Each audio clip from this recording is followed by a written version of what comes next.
네, 11월 12일 월요일 NH투자증권의 모닝 미팅 시작하겠습니다. 지난 주말 미국 주식시장은 혼조세로 마감을 했습니다. 다우지수 0.75% 내렸고 S&P 500은 0.14% 하락했습니다.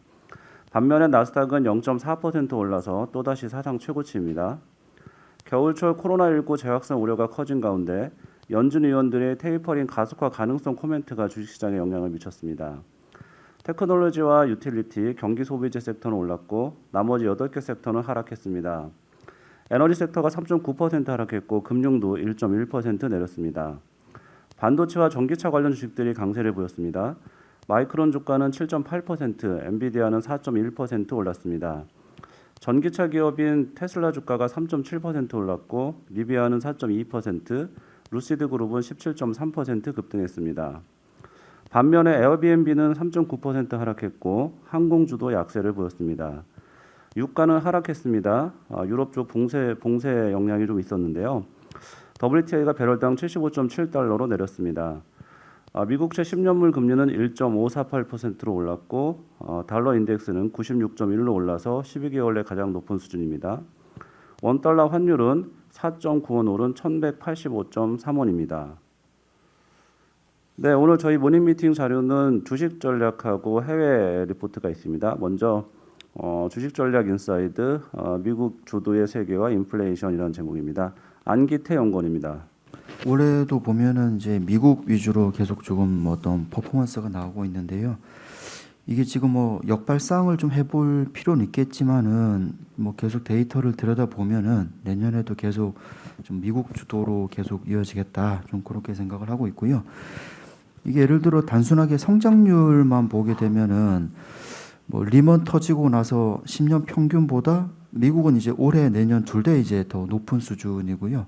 그러니까 이제 비건하게 말씀을 드리면 올해 미국이 한 6% 성장을 하고 내년에도 뭐 4%가 나오고요. 한국은 뭐 올해 4% 내년 3%가 되고 중국은 성장률 자체가 조금씩 계속 조금 하락하는 트렌드 이렇게 좀 생각됩니다.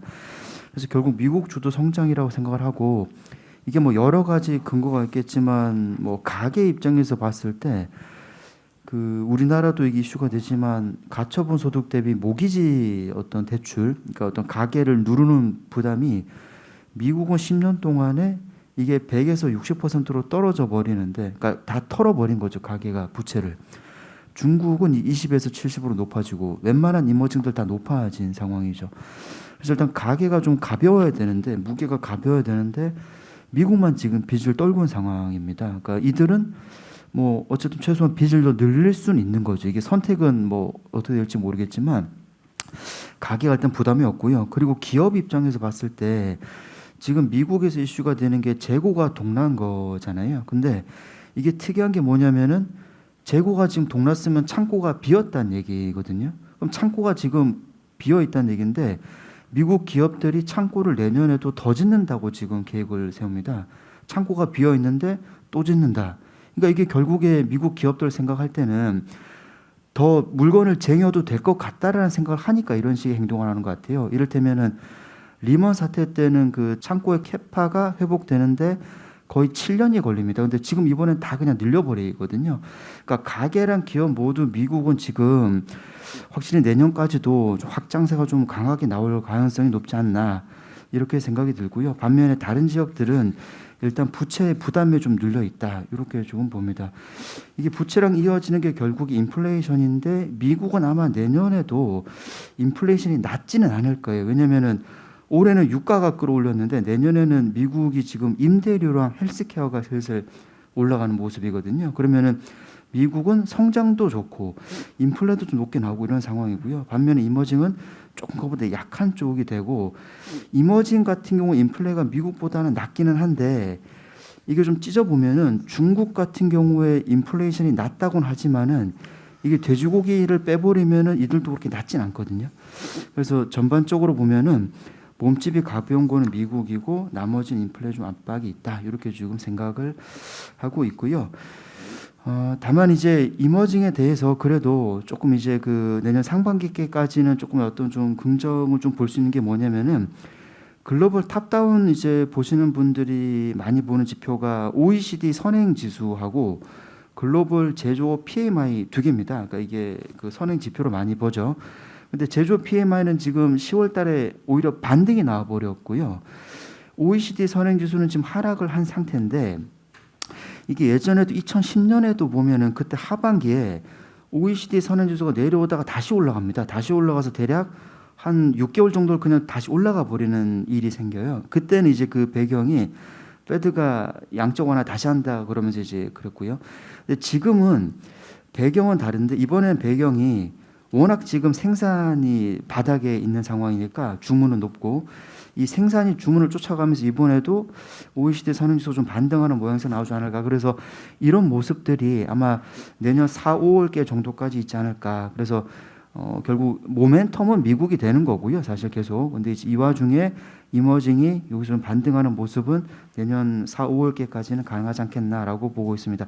마지막으로 하나 말씀을 드리자면은 인플레이션이 조금씩 나오고 있는 거는 이제 맞고요. 현실적으로. 근데 이제 이게 결국에 금리의 어떤 압박으로 오긴 하는데 다만 이제 이 장기물 금리라는 거는 그 해당 지표의 상관 계수를 돌려보면은 그 상관 계수가 그 월간의 지표가 아니라 그 월간 지표의 장기 평균값이라 동행하거든요. 그러니까 좀 무겁게 움직입니다. 그래서 결론의 요지는 뭐냐면은 미국 같은 경우가 어떤 명목 성장률이라든가 젊은 인구 증가율이 지금 변곡점을 통과하는 건 사실인데 이게 굉장히 완만하게 돌아가기 때문에 어떤 할인율의 압박이라는 것이 뭐 이게 그 급변동한다기보다는 점진적인 변곡점 통과 정도로 보고 있다. 좀 그렇게 말씀드릴 수 있겠습니다. 그래서 결론의 요지를 말씀을 드리면 첫 번째가 이제 성장률 모멘텀 상으로 봤을 때 미국 주도로 계속 본다. 두 번째가 역발상을 강하게 드라이브 걸기보다는 선행지수 반등을 감안하면 이머징 쪽은 한 여기서 4, 5개월 정도, 그러니까 생산이 다시 이제 리스타킹이 붙는 거 그 정도로 보고 있다. 마지막으로 할인율이라는 거는 상당히 좀 점진적인 속도로 움직이지 않겠는가, 좀 그렇게 좀 보고 있습니다. 네, 이상입니다. 아까 그 미국 가계 디레버리징 얘기 말씀하셨는데 이쪽이 좀 가능했던 게 뭐 가처분 소득이 늘어난 건가요? 아니면 자산 가격이 올라서 그런 건가요? 좀 요인 어떻게 보시나요? 그 가계 부채라는 건 결국에 분모가 소득이고 분자가 부채인데 미국은 10년 동안 부채는 동결이었습니다. 그러니까 전혀 움직이지 않고 그대로 쭉 와버렸고요. 분모인 소득이 올라와 버린 겁니다. 그러니까 부채는 그대로 10년간 두고 여기서 소득이 올라왔으니까 이게 지금까지 상황이고요. 앞으로의 전망이 뭐 적극적으로 부채를 늘릴지는 사실은 좀 모니터링 해봐야 되겠지만은 최소한 부채를 더 굳이 이제 줄여야 되는 부담은 없는 그런 상황이 되겠습니다. 그럼 국내 쪽하고 좀 시사하는 바가 좀 따로 있을까요? 사실 그러니까 이게 지금 미국 말고 다른 나라들은 거의 똑같습니다. 거의 똑같은 게 다들 이제 소득 대비 부채 비율이 미국 빼고는 다들 올라온 상태이고요. 그렇게 보면 이건 역으로 돌려 말씀을 드리면은 사실 그 물론 그런 건 있습니다. 그러니까 첫 번째가 부채가 한국 같은 경우에는 중상위 계층이 어쨌든 부채를 가져갔으니까 갑자기 얻어맞을 일은 없을 텐데 어쨌든 미국과 비교하면은 가계 부담이 좀 더 있는 건 사실이니까 두 지역의 뭐 소비 확대라든가 생산 확대가 한국이 조금 미국보다는 아래쪽일 수밖에 없다. 좀 그렇게 생각이 들고요. 시장 금리 상승에 대한 탄력도도 미국은 오히려 우리보다 견뎌내기가 조금 더 쉽지 않을까 그렇게 좀 생각을 합니다. 이게 조금 더 근본적인 질문을 좀 드려보고 싶은데요. 그 글로벌 경제에서 미국이 항상 뭐 주도를 해왔지만 그 정도에 있어서는 코로나 이전보다 특히 뭐 코로나 이후 또는 뭐 코로나 극복 과정에 있어서 그 미국의 그 주도력이 훨씬 더 강해지는 것 같다는 느낌을 받는데 그 이유는 좀 어디에서 좀 찾아볼 수 있을까요? 예, 미국 주도 성장 배경은 결국 이런 것 같습니다. 이게 코로나19 이후에 어쨌든 재정을 가장 세게 먼저 밀어붙인 데가 미국이고 그래서 사람들 임금도 올라오고 한 지역이 미국이니까 이들 주도는 결국에 적극적인 일단 정책 개입 이게 제일 썼고요. 근데 여기서 특이한 게 뭐 자료에도 뭐 그림이 담겨져 있긴 한데요. 그 경기 부양 규모랑 GDP 성장률 회복 속도가 선진국은 거의 비례하거든요. 그러니까 미국이나 유럽이나 일본 같은 경우에는 경기 부양을 세게 하면 그게 빨리 회복이 됐는데 이머징은 이게 그렇게 관계가 없습니다. 그러니까 어찌 보면은 이머징은 태생적으로 이게 코로나19 이후에 이거를 드라이브를 하고 싶었어도 이게 하지 못했던 지역이 아닐까. 왜냐하면 결국에 뭐 그 화폐 주권도 결국에는 기축통화도 아니고 이러다 보니까 이머징은 애당초 이거를 드라이브를 주도적으로 걸기 어려웠을 것 같고요. 그거를 애당초 걸 수 있었던 미국이 그걸 토대로 재정을 확대해서 빨리 회복을 했고요. 그 와중에 뭐 임금도 올라가고 하면서 이게 계속 좀 이어지는 연결고리를, 그래서 결국에 첫 번째로 일단 타고나기를 잘 타고난 것 같고요. 일단 기축통화가 있다는 것 자체가. 그리고 두 번째가 그거를 토대로 재정을 세게 일단 드라이브를 걸고 지금도 계속 인프라 이런 거 하는 게 그게 계속 미국 주도의 힘으로 생각이 됩니다.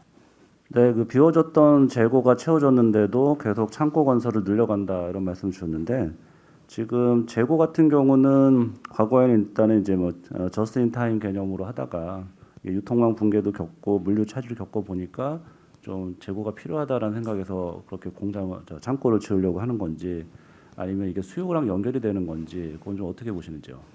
예, 그 미국 기업들 재고 비율이 원래는 매출 100달러에 재고를 140 정도를 쌓았어요. 코로나 전에. 근데 지금 매출 100달러에 재고가 110밖에 없으니까 뭐 거의 30% 가량 줄어든 거죠. 그러니까 여기서 다시 생산 늘려야 되는데 이게 그 만약에 이거 어떤 아마존 같은 업체들이 이 데이터에 끼어 있으면 혹시 뭔가 코로나19 이후에 온라인 업체들의 기업 형태의 변화로 인해서 재고율이 잘못 그 계산되는 게 아닌가를 싶었지만은 이걸 일단 확인해 보면은 지금 제가 말씀드린 재고율은 그냥 전통 오프라인 비즈니스 업체들입니다. 그러니까 이들은 뭐 그 기업 형태의 재고 방식을 그렇게 바꾸진 않을 것 같고요. 그래서 요지는 재고가 지금 뚝 동난 건 사실이고요. 그리고 이런 게 결국에 만약에 기업들이 정말 이거를 디맨드가 없다라고 생각했으면 창고를 지을 이유가 없는 거거든요. 근데 계속해서 캐파를 늘린다는 얘기는 이들도 이 정도 창고 채우고 나서도 그 뒤에 디맨드가 더 있을 거라고 생각을 하니까 그래서 창고를 짓는 것 같아요. 왜냐면은 리먼 터지고 나서는 창고 전혀 짓지 않았거든요. 그러니까 그때는 기업들이 어차피 지어봐야 비어 있을 거다 생각했을 건데 지금은 올해 작년부터 30% 짓고 내년에 또 15% 또 준다는 얘기는 이들도 뭔가 자신하는 게 있으니까 창고를 짓는 게 아닐까. 결국에 디맨드를 깔고 들어오는 게 아닌가 싶습니다. 미국은 최소한 그렇습니다. 네. 네, 수고하셨습니다. 이어서 해외 주식 리포트 발표하겠습니다. 알리바바 발표하겠습니다. 네, 외부 일정 관계로 알리바바 자료 대신 발표드리겠습니다. 지난주 알리바바가 회계 연도 기준 2분기 실적 발표 이후에 주가가 약 10% 정도의 하락을 했습니다.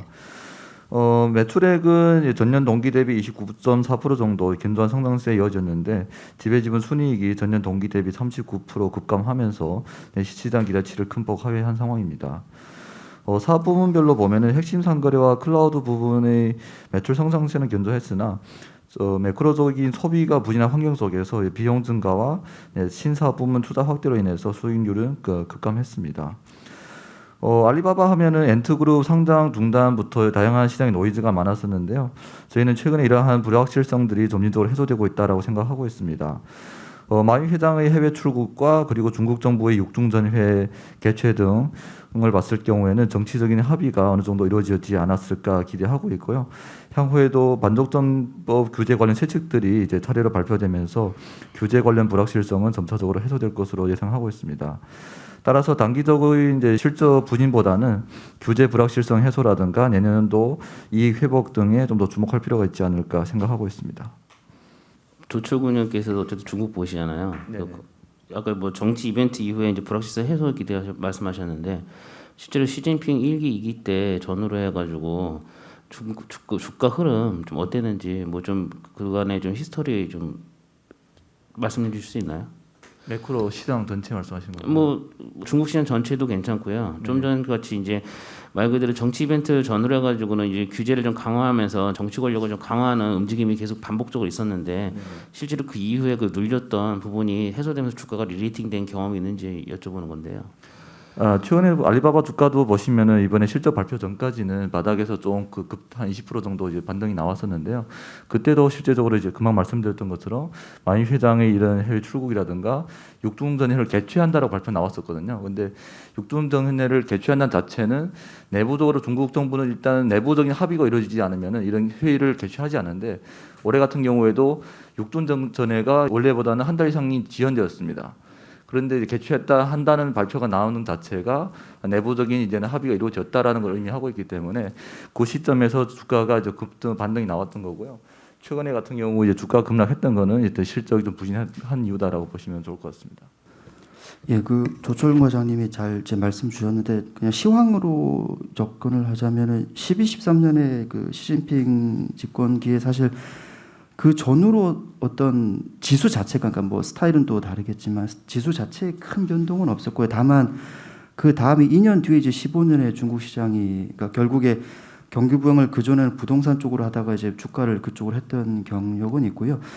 저희 뭐 박익근 과장도 예전에 말씀을 드렸지만 그 중국 정책 쪽에서는 지금 당장보다는 뭐 내년 가을 이후가 좀 뭐가 모멘트가 나오지 않겠나 이런 쪽을 생각을 하고요. 그러니까 좀 더 집권 강화된 이후에 그리고 앞서 제가 말씀을 드릴 때 신흥국 역발상을 좀 해볼 만하다면은 만약에 그러니까 이거를 메인 심으로 잡기는 어려운데요.